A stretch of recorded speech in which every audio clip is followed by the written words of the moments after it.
Ça ira mieux à l'endroit. Bonjour, donc je vais vous parler des réseaux sociaux. Les réseaux sociaux en général et les sites de réseaux sociaux en particulier. On va voir un petit peu à quoi ils ressemblent, quelles sont leurs structures. Et on va voir aussi comment on peut exploiter les données des réseaux sociaux pour avoir des recherches de données sur le web plus intelligentes, par exemple. Alors on va commencer par regarder un classement des sites web les plus populaires. Alors ce classement est fait par une société qui s'appelle Alexa.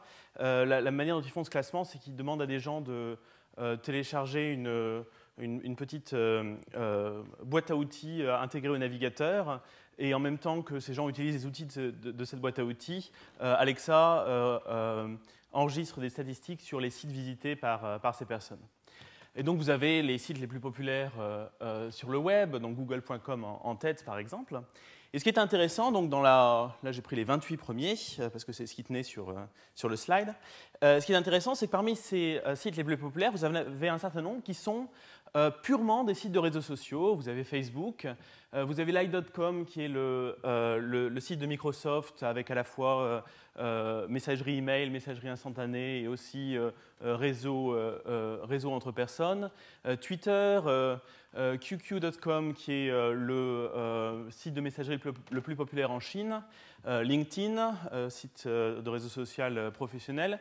Et tout en bas, vous avez Weibo, qui est le Twitter chinois. En fait, pour chacun des sites de réseaux sociaux classiques, vous avez la version chinoise de ce site, qui est, étant donné la population de la Chine, également très populaire à l'échelle globale. Donc ça, c'est déjà intéressant. Vous avez un certain nombre des usages en fait, du web qui sont purement des réseaux sociaux, de communiquer entre utilisateurs du web, d'échanger des informations, etc. Et ça devient encore plus intéressant si on regarde l'ensemble des sites qui ne sont pas forcément un réseau social complet, mais qui contiennent des caractéristiques des réseaux sociaux, qui ont une partie du site dédiée au réseau social, c'est le cas de Google par exemple, et Google+, ou qui sont des sites un peu plus classiques, comme des sites de commerce électronique comme Amazon, mais qui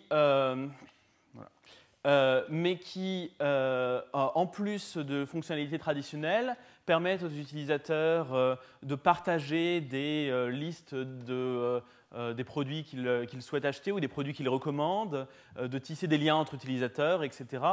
Des sites de publication d'informations comme Sina.com ou comme des sites de blog comme Blogspot ou WordPress qui permettent d'avoir des communautés d'utilisateurs qui réagissent à des messages, etc. Et qui peuvent échanger entre eux, ce genre de choses. Donc je parle de caractéristiques de réseaux sociaux pour les relations d'amitié qui sont soit explicites dans ces sites, soit implicites avec, par exemple, dans Wikipédia, les utilisateurs qui participent à l'édition des mêmes articles, du contenu partagé par les utilisateurs, comme sur YouTube, des profils utilisateurs, etc., etc.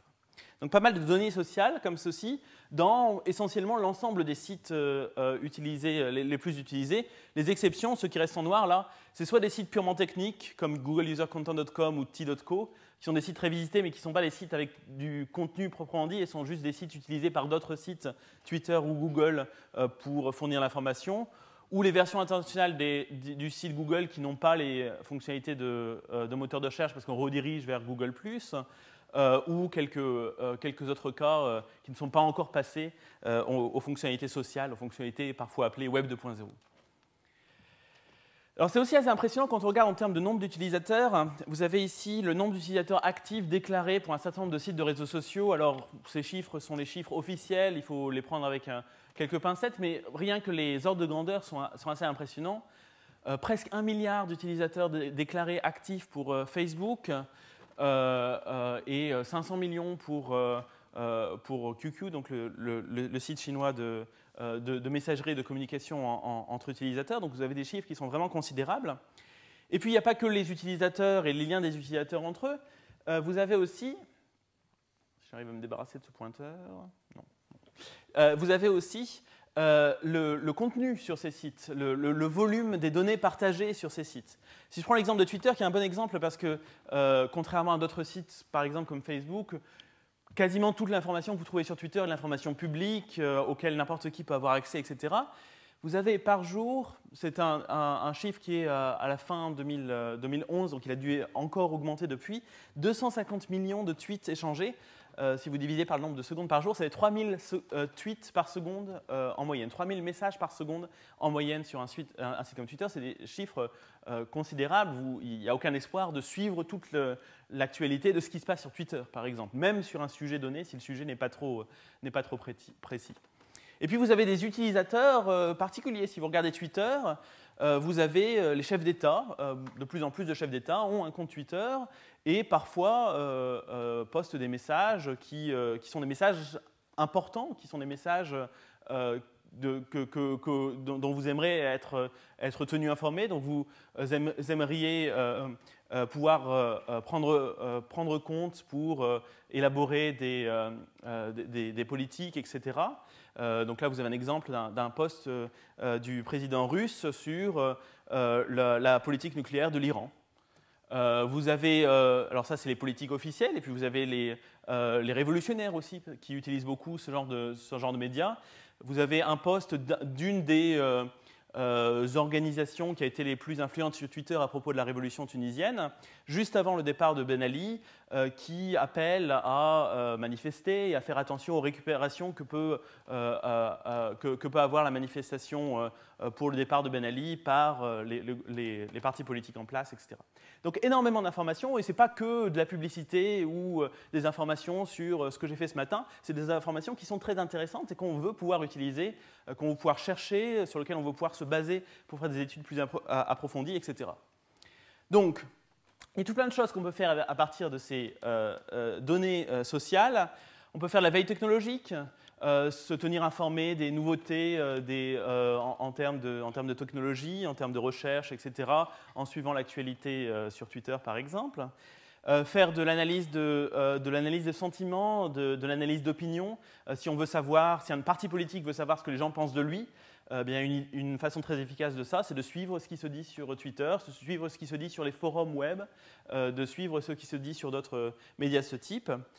C'est un outil très utile évidemment pour les sociologues aussi, qui peuvent, en regardant ces réseaux sociaux qui sont informatisés, qui sont relativement faciles à chercher, etc., comprendre comment des communautés se forment, comprendre quels sont les acteurs clés au sein de certains groupes, comprendre comment une politique se fait, etc. Et puis, donc ça, c'est ce qu'on peut en faire. Et puis, ce qui nous intéresse plus, c'est les défis informatiques, à la fois techniques et de recherche. Et il y en a un très grand nombre. Je vais juste mentionner quelques-uns après plus en détail. Mais par exemple, vous avez des réseaux sociaux gigantesques comme Twitter. Il n'y a aucun espoir de récupérer toutes les données de Twitter pour les analyser, pour faire des analyses sociologiques, par exemple. Comment je récupère une partie de Twitter qui n'est pas trop biaisée par la manière dont j'ai récupéré cette partie, par exemple? C'est une question qui n'est pas du tout évidente. Comment est-ce que je fais simplement pour suivre avec le nombre de données qui arrivent chaque seconde, ou simplement, si je suis du côté des réseaux sociaux, comment je gère les pétaoctets d'informations que Facebook a à gérer pour stocker l'ensemble des informations partagées par les utilisateurs. Donc ça se ramène aux techniques que Serge a abordées une fois précédente sur les bases de données distribuées, les bases de données NoSQL, etc. Je vais me focaliser ici sur deux problèmes particuliers. Le premier, ça va être de comprendre quelle est la structure de ces réseaux sociaux, de regarder un petit peu à quoi ils ressemblent, comment les modéliser et comment comprendre les caractéristiques principales de ces réseaux sociaux qu'on peut observer, comment les expliquer. Et puis, je vais aussi un peu parler de recherche sur le web en utilisant les données du web social pour avoir une recherche socially aware, consciente des données sociales d'un utilisateur. Donc, commençons par la partie structuration et modélisation des réseaux sociaux. Alors, ceci est une citation que je vais lire en français d'un auteur hongrois, Karinti. C'est extrait d'une nouvelle en fait, de Karinti en 1929. Et elle est intéressante à titre historique. J'ai proposé un problème plus difficile. Trouver une chaîne de contacts me reliant, moi-même, avec un riveur anonyme. Un riveur, c'est quelqu'un c'est un ouvrier dont le rôle est de poser des rivets. Un riveur anonyme de la compagnie Ford Motor. Et j'ai accompli ce but en 4 étapes. L'ouvrier connaît son contremaître. Le contremaître connaît M. Ford, on était à l'époque où les entreprises étaient de taille relativement modeste, qui, à son tour, connaît est lui-même en bons termes avec le directeur général de l'empire d'édition Hearst. J'avais un ami proche, M. Arpad Pastor, qui s'était récemment lié avec le directeur de Hearst Publishing. Et donc, il ne me suffirait que d'un seul mot à mon ami pour qu'il envoie un télégramme au directeur général de Hearst pour qu'il lui demande de contacter la compagnie Ford, qui pourrait contacter le contremaître lui-même et qui pourrait enfin contacter l'ouvrier, et l'ouvrier pourrait construire une voiture pour moi et assembler des rivets pour moi. Notre ami était absolument correct. Aucune personne de ce groupe, donc la nouvelle parle d'une discussion dans un groupe d'amis, aucune personne de ce groupe n'avait besoin de plus de 5 liens dans une chaîne pour atteindre, juste en utilisant cette méthode de qui connaît qui, n'importe quel habitant de la planète. Cet extrait de la nouvelle est intéressant parce que c'est la première fois qu'on voit, au moins de manière imprimée, c'est une idée qui n'est pas neuve, mais c'est une idée qui apparaît pour la première fois de manière écrite ici, l'idée que n'importe quel couple de personnes sur Terre est relié par une chaîne qui est assez petite, où chaque maillon de la chaîne sont des liens de connaissance d'une personne à une autre. C'est l'idée des 6 degrés de séparation. Alors, je ne sais pas pourquoi le chiffre 6 en particulier a surgi. Il n'y a rien de magique avec le chiffre 6, mais l'ordre de grandeur est bon. C'est l'idée qu'il y a une très petite chaîne entre n'importe qui sur la planète et n'importe qui d'autre. Donc cette idée de 6 degrés de séparation est maintenant devenue très populaire dans la culture populaire. Vous avez même un film avec Will Smith qui s'appelle 6 degrés de séparation. Ça a été une idée qui a été à la base d'un certain nombre de séries télé, etc. On se rend compte qu'il y a une petite chaîne entre deux individus qui, a priori, ne se connaissaient pas par ailleurs. C'est aussi l'idée que vous avez dans l'expression « It's a small world », le monde est petit. Vous rencontrez quelqu'un et vous découvrez que ce quelqu'un connaît quelqu'un qui vous connaît, ou qui connaît quelqu'un directement qui vous connaît, etc. Et ça nous surprend toujours, ce genre de circonstances. Le monde est petit, oui, il y a une petite... la longueur des liens qui séparent n'importe quel individu à n'importe quel autre est petit. Donc ça, c'est assez remarquable. Alors d'une part, est-ce que c'est juste une impression ou est-ce que c'est quelque chose de vrai? Eh bien, le premier à tester ça, ça a été Stanley Milgram, qui est un psychologue social expérimental américain, qui est très connu pour ce travail-là, mais aussi pour d'autres travaux. Stanley Milgram a en particulier beaucoup travaillé sur la notion d'autorité et la résistance à l'autorité. Vous avez sans doute entendu parler d'une autre expérience de Milgram dans laquelle il démontre que des gens sont prêts à faire n'importe quoi sous la pression de quelqu'un qui a l'air d'avoir une figure d'autorité, a des airs d'autorité parce qu'il est habillé en médecin, par exemple, et demande à quelqu'un d'autre de donner une décharge électrique à quelqu'un. C'est un médecin, donc on fait ce que la figure d'autorité dit. Je ne veux pas parler de cette expérience de Milgram-là, je vais parler d'une autre qui nous concerne ici, où il a simplement demandé à un certain nombre de personnes aux États-Unis, c'était limité au cadre des États-Unis, d'envoyer un message, en fait d'envoyer un paquet, à une personne donnée qui habitait à Boston. Et la règle, c'est qu'il ne pouvait pas directement mettre ce paquet dans la poste et envoyer ce paquet, mais qu'il devait obligatoirement remettre ce paquet, soit en main propre, soit par la poste, à quelqu'un qu'il connaissait déjà. Donc le but, c'était de tester si, en suivant cette chaîne de quelqu'un qui connaît quelqu'un, on arrive effectivement à contacter, en un petit nombre d'étapes, une personne à la destination. Alors, il y a 2 résultats de cette expérience. Le premier résultat, c'est qu'il n'y a que 30% des messages qui sont arrivés. Mais bon, il faut bien comprendre que c'est un peu lourd de devoir déposer ce paquet à la poste, de payer pour les frais d'expédition, etc. Il y a beaucoup de monde à qui ça n'a pas du tout, à qui l'expérience n'intéressait absolument pas, et donc qui n'ont pas poursuivi. Mais pour ceux pour lesquels c'est arrivé, le paquet est arrivé, eh bien le nombre moyen de personnes au milieu de la chaîne était de 5,2 en l'occurrence. Et donc, plus ou moins, ça valide, modulo le fait que peu de messages soient arrivés, la théorie des 6 degrés. En plus du fait que les personnes n'étaient pas spécialement motivées pour envoyer ce paquet, il y a un autre phénomène qui explique que la longueur réelle peut être plus petite et peut marcher même dans les cas où les paquets ne sont pas arrivés. C'est que juste une personne n'a aucune manière de prédire quelle est la chaîne optimale pour aller de lui-même à une autre personne. Donc là, c'est une chaîne qui a été proposée et qui avait une longueur moyenne de 5,2 quand elle a abouti, mais en pratique, la chaîne peut encore être plus courte. Il y a eu des expériences plus récentes que celle de Milgram, en particulier en utilisant l'email qui est plus simple et qui confirme à nouveau cet ordre de grandeur. C'est très facile à réaliser sur Facebook, évidemment, puisqu'on a déjà tout le graphe, mais ça peut même se faire avec le graphe de connaissances réelles en demandant aux gens d'envoyer des emails. Et à nouveau, on a une très faible distance entre deux personnes quelconques sur la planète, et pas seulement aux États-Unis.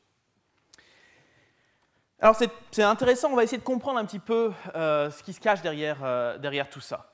On va essayer de comprendre s'il y a vraiment un phénomène magique qui se produit ou pas. Alors pour ça, il faut aller un petit peu en arrière, essayer de formaliser un peu le problème, etc. Et donc de commencer par faire une modélisation mathématique. Alors ça va être une modélisation élémentaire. On va dire qu'un réseau social, c'est juste un graphe. Orienté ou non, suivant que notre réseau social a une orientation ou non. Donc typiquement, le réseau social des connaissances, en général, il n'a pas d'orientation, quoique peut-être qu'il y a plus de monde qui connaît Serge Abitboul que Serge Abitboul ne connaît de personne. Mais par exemple, si vous prenez Twitter, là c'est très marquant, vous avez les gens qui suivent quelqu'un sur Twitter, et ce n'est pas du tout une relation symétrique, donc c'est orienté ou non. Les nœuds, ce sont des individus, et puis ça peut aussi être d'autres choses. Dans Twitter, vous n'avez pas que des individus, vous avez des messages, vous avez éventuellement des groupes dans d'autres réseaux sociaux. Tout ça, c'est des nœuds. Et puis les arêtes, c'est des connexions entre individus, entre nœuds, entre messages, etc., etc. Donc on a cette modélisation simple sous forme de graphe. Maintenant, on va regarder à quoi ressemble ce graphe. Bon, vous prenez un mathématicien, un théoricien des graphes, et vous lui posez la question à quoi ressemble ce graphe. Eh bien, il va avoir un certain nombre de choses à cocher sur sa checklist. Et voici quelques exemples de choses qu'on commence à regarder quand on considère un graphe. Le premier, c'est est-ce que le graphe est creux, est sparse? Alors, qu'est-ce que ça veut dire que le graphe est creux? Est-ce qu'il y a beaucoup moins de connexions entre les nœuds du graphe qu'il n'y en aurait dans un graphe complet, c'est-à-dire qu'il ne pourrait y en avoir au total?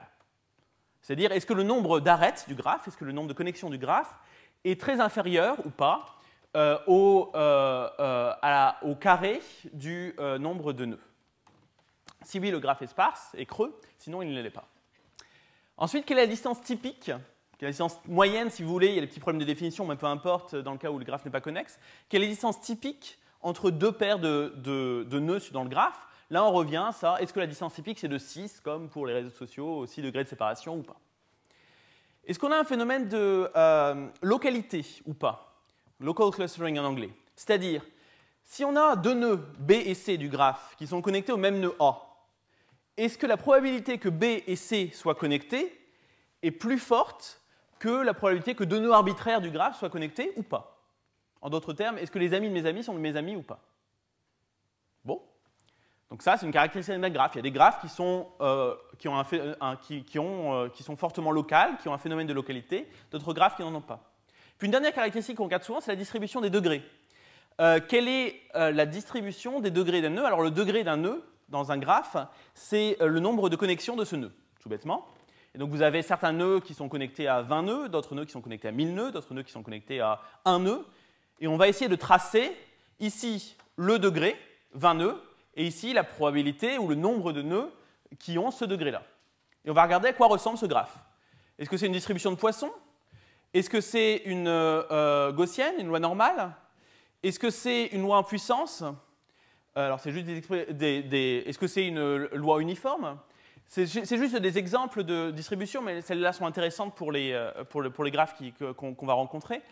Alors la distribution loi en puissance, on l'appelle aussi une loi sans échelle, ou aussi on l'appelle une loi longue traîne. Longue traîne parce qu'en fait elle décroît beaucoup moins vite, ça ne se voit pas forcément sur ce graphe, mais elle décroît beaucoup moins vite que peut ne décroître un poisson ou une gaussienne. Vous allez avoir un nombre non négligeable de nœuds qui ont un degré très haut.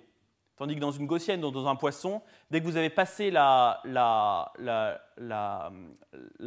point caractéristique de la gaussienne ou du poisson, vous décroissez très vite en exponentielle ou en factoriel. On l'appelle aussi loi sans échelle parce qu'en fait, si vous regardez ce graphe et que vous regardez les sous-graphes de ce graphe, ils vont avoir exactement la même forme. Bon, peu importe. Alors, on va prendre un réseau social. Prenez le réseau social que vous voulez. Le réseau social de vos connaissances et des connaissances des personnes du monde entier. le réseau des followers dans Twitter, le réseau des collaborations scientifiques, le réseau des relations romantiques ou sexuelles entre individus. Ça a été fait à l'échelle d'un lycée, par exemple. Ça a été fait aussi à l'échelle d'un pays tout entier pour comprendre les transmissions de maladies sexuellement transmissibles. N'importe quel réseau social de ce type. Et on va regarder pour chacune de ces caractéristiques ce qu'on observe. Est-ce qu'il est creux? Oui, ils sont tous creux. On connaît beaucoup moins d'individus qu'on pourrait. Une personne donnée ne va pas connaître un nombre d'individus qui est de l'ordre de grandeur du nombre d'individus total du réseau. Est-ce qu'il est local? Oui, il est fortement local. Les amis de mes amis sont mes amis. Pas toujours, mais la probabilité que l'ami de mon ami soit mon ami est plus forte que la probabilité que, que deux personnes quelconques du réseau soient amis l'un à l'autre. Alors, ce n'est pas tout à fait vrai pour les relations romantiques, mais c'est juste pour une raison stupide due à l'hétérosexualité que vous n'avez pas de transitivité parce que vous avez en général garçon-fille, garçon-fille, garçon-fille. Mais si vous prenez une autre définition de fortement local, oui, ça marche. Alors, quelle est la distribution des degrés? Alors, c'est un peu moins clair, mais en général, dans beaucoup de cas, vous avez une loi en puissance avec un facteur, un exposant, qui est entre 2 et 3, enfin moins 2 et moins 3 si vous prenez, si vous enlevez le moins. Alors parfois c'est légèrement modifié, ce n'est pas tout à fait ça. Il peut y avoir une décroissance plus rapide. Là vous avez une loi en puissance, mais vous avez une décroissance exponentielle, une décroissance gaussienne. Là, ou parfois vous avez le phénomène contraire, vous avez une loi en puissance et puis hop, vous avez un petit saut. Donc on va essayer de voir pourquoi on peut avoir ça, mais grosso modo c'est une loi en puissance, des fois c'est encore plus compliqué que ça, mais grosso modo une loi en puissance ça marche pas trop mal, en tout cas ça marche beaucoup mieux qu'une gaussienne ou qu'un poisson ici.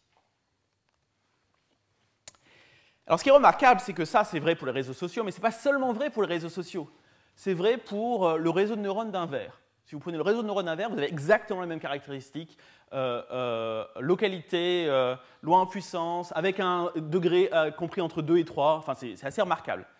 Le réseau d'interaction des protéines, si vous regardez les protéines qui interagissent entre elles et vous tracez un graphe, même chose. Le réseau Internet avec les ordinateurs qui sont connectés les uns aux autres, même chose. Le web avec les pages web qui pointent vers des pages web, même chose, etc. Je pourrais en donner 10 autres exemples comme ceci. Vous prenez quasiment n'importe quel exemple de graphe du monde réel, vous allez avoir les mêmes caractéristiques. Alors pas tout à fait. Des exceptions, c'est les graphes qui sont placés dans un plan. Par exemple, le graphe des réseaux de routes ne va pas avoir une faible distance typique parce que le nombre d'intersections que vous allez rencontrer pour aller d'un endroit à un autre va être proportionnel à la racine carrée du nombre d'intersections totales du pays, par exemple, juste pour des raisons de placement dans un plan. Mais la plupart des réseaux ont ces caractéristiques-là. Alors pourquoi? C'est bizarre. Pourquoi? Prenez un réseau normal, un réseau du monde réel, il a ces caractéristiques-là de sparsity, strong local clustering, loi en puissance pour le degré, etc. Pourquoi? Bon, on va essayer de comprendre. Alors, pour essayer de comprendre, on va utiliser des modèles mathématiques. Le premier modèle de graphe, mathématique de graphe qu'on peut imaginer, le plus simple, c'est un modèle proposé par Solomonoff et Rapoport dans les années 50 et étudié beaucoup plus en détail par Erdős et Renyi dans les années 60. Vous prenez n nœuds et vous donnez une probabilité. On va supposer, parce que sinon ça ne marche pas bien, que P est plus grand que 1 sur n. Bien. Et ensuite, pour chaque paire de nœuds, indépendamment de tous les autres choix que vous faites, soit vous insérez une arête avec probabilité P, soit avec probabilité 1 moins P, vous n'insérez pas d'arête. Donc vous mettez des arêtes dans votre graphe, complètement indépendamment les unes des autres. Ce qu'on appelle un graphe aléatoire, un graphe d'Erdős et Renyi, ou un graphe de Solomonoff et Rapoport. Qu'est-ce qui se passe quand on fait ça? Vous avez un graphe qui est creux, qui est peu dense.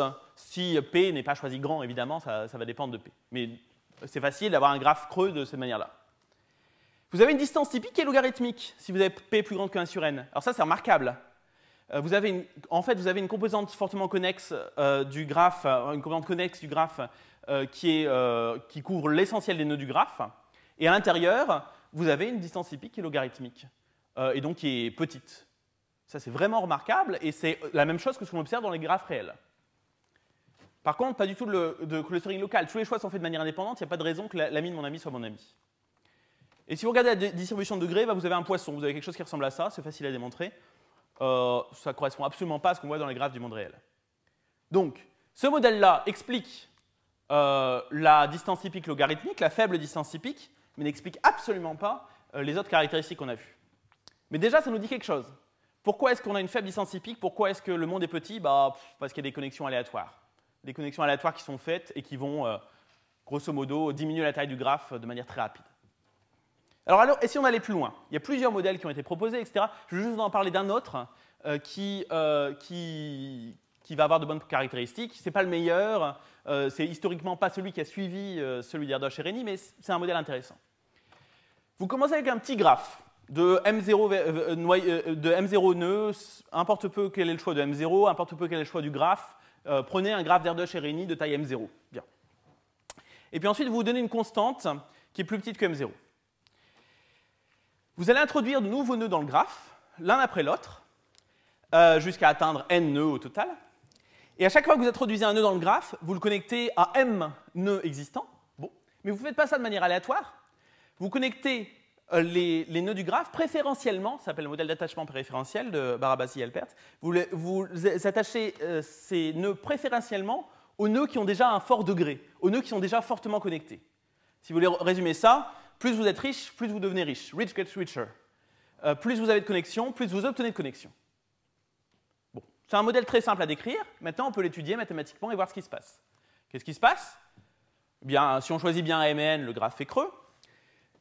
La distance épique est petite. Il y a un fort clustering local. Et la distribution des degrés est une loi en puissance avec un exposant exactement de 3. En fait, si vous modifiez un tout petit peu le modèle, vous pouvez avoir un exposant arbitraire. Alors ça, c'est remarquable parce que là, on a un graphe qui correspond assez bien au modèle des graphes réels. Beaucoup mieux que le graphe aléatoire. Alors, qu'est-ce que ça nous dit? Alors, d'abord, juste avant ça, si c'est vraiment un modèle réaliste des graphes aléatoires, pourquoi est-ce qu'en pratique, on n'observe pas tout à fait une loi en puissance pour les degrés, mais on observe des choses qui sont un peu modifiées, une loi en puissance un peu modifiée? Alors, il y a une raison qui est que si on observe une décroissance, c'est ce qu'on observe dans les réseaux de connaissances réelles, du monde réel, eh bien, en fait, c'est parce que dans la vraie vie, il y a un coût à établir de nouvelles connexions entre deux individus. Un individu donné ne peut pas avoir 100 000 amis. Ce n'est pas possible, c'est juste pas possible. Donc on va décroître plus vite que ne le prédit une loi en puissance. Et puis c'est aussi que si vous prenez les graphes des collaborations scientifiques, on peut avoir un auteur très prolifique qui a collaboré avec beaucoup d'autres auteurs, mais au bout d'un moment, c'est triste, mais cet auteur va mourir. Et donc même s'il est très prolifique, etc., même si le coût est réduit à avoir de nouvelles connexions, au bout d'un moment, il va mourir et vous allez avoir une décroissance brutale sur la fin de la distribution. Où il va prendre sa retraite, il n'a pas besoin de mourir. Alors pourquoi parfois c'est le contraire? Pourquoi parfois on a plus de connexions que ce qu'on attend? C'est le cas de Twitter. Parce que vous avez sur Twitter, ce n'est pas des vrais amis, ce n'est pas des vraies connaissances. Vous avez en particulier les phénomènes de célébrité sur Twitter. Vous avez Barack Obama, vous avez je ne sais quel artiste à la mode. Eux vont avoir tout de suite un très très grand nombre de followers. Et toutes les célébrités vont avoir à peu près le même nombre de followers très loin dans la distribution. Donc on va avoir un petit saut dans la distribution. Mais bon, c'est pas très important. Bon, sinon, alors qu'est-ce que ça nous a appris tout ça? La première chose que ça nous a appris, c'est qu'il n'y a rien de surprenant avec le fait que le monde est petit. Dès que vous avez un modèle mathématique de graphe dans lequel vous mettez des connexions aléatoires, vous allez avoir un petit monde. Il n'y a vraiment rien de magique au fait qu'il y a une distance de 6 entre deux individus sur la planète. C'est ce que vous allez observer si vous construisez un modèle mathématique dans lequel les individus se rencontrent de manière aléatoire. Donc à partir du moment où vous avez des connexions aléatoires, il y a des connexions aléatoires dans le vrai monde, vous allez avoir un petit monde. Pour ce qui est du clustering, de la localité et de la distribution des degrés, c'est en partie expliqué par l'histoire du réseau, le fait que le réseau se construit petit à petit avec les gens qui arrivent progressivement et qui se connectent aux gens qui existent déjà, et aussi par le fait que plus vous êtes riche, plus vous devenez riche.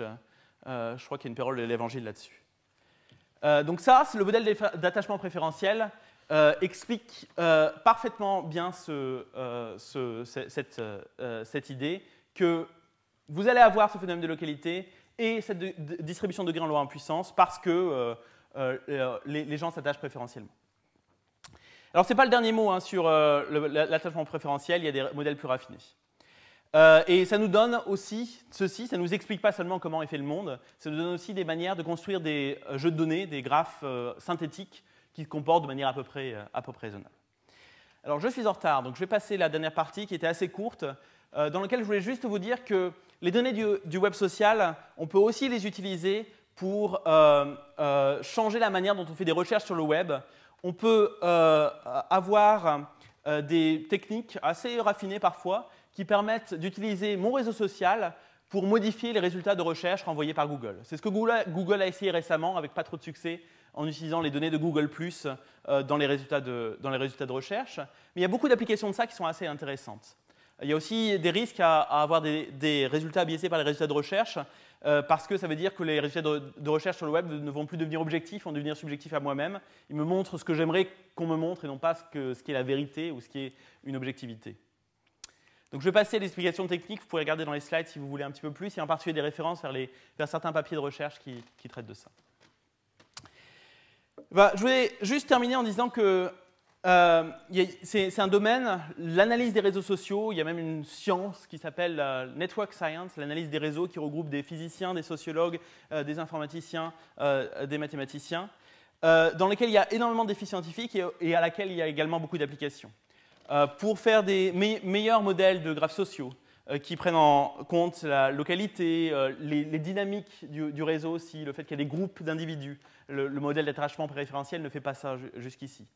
Ça a des applications à l'épidémiologie, en sachant comment le réseau est construit, quelles sont les personnes vers lesquelles viser des campagnes de prévention, par exemple.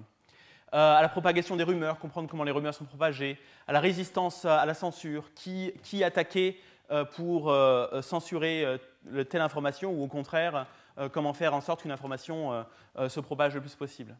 Il y a une masse de données sociales sur le web qui ne demandent qu'à être exploitées pour donner de meilleurs résultats, pour monitorer le web, pour avoir des avertissements sur ce qui m'intéresse moi, mais aussi pour des choses qui sont un peu moins roses, pour, en utilisant votre réseau social, déterminer automatiquement que vous êtes enceinte, quelle est votre orientation sexuelle, politique, etc. Il y a des techniques qui marchent très bien pour faire ça et qui sont un petit peu effrayantes. Et puis vous avez une collection assez large d'algorithmes sociaux que vous pouvez... vous prenez une version n'importe laquelle d'un algorithme de recherche sur le web ou sur d'autres types de données, vous pouvez en faire une version sociale qui prend en compte des données d'un réseau social. Et tout ça, ça veut aussi dire qu'il y a besoin de modèles formels et de systèmes qui permettent le partage de données dans les réseaux sociaux, et ces modèles devant prendre en compte le contrôle d'accès, le fait que certaines données sont privées, la distribution, etc. Et ça connecte à l'exposé de Serge Abitboul. Je vais citer deux références pour conclure, de livres que vous pouvez lire. Le premier, ça se lit comme un roman, c'est de la lecture facile. Le deuxième, c'est une collection de papiers de recherche, mais de papiers de recherche très bien sélectionnés sur le sujet de la science des réseaux. Et donc je vous recommande les deux à deux titres. Merci.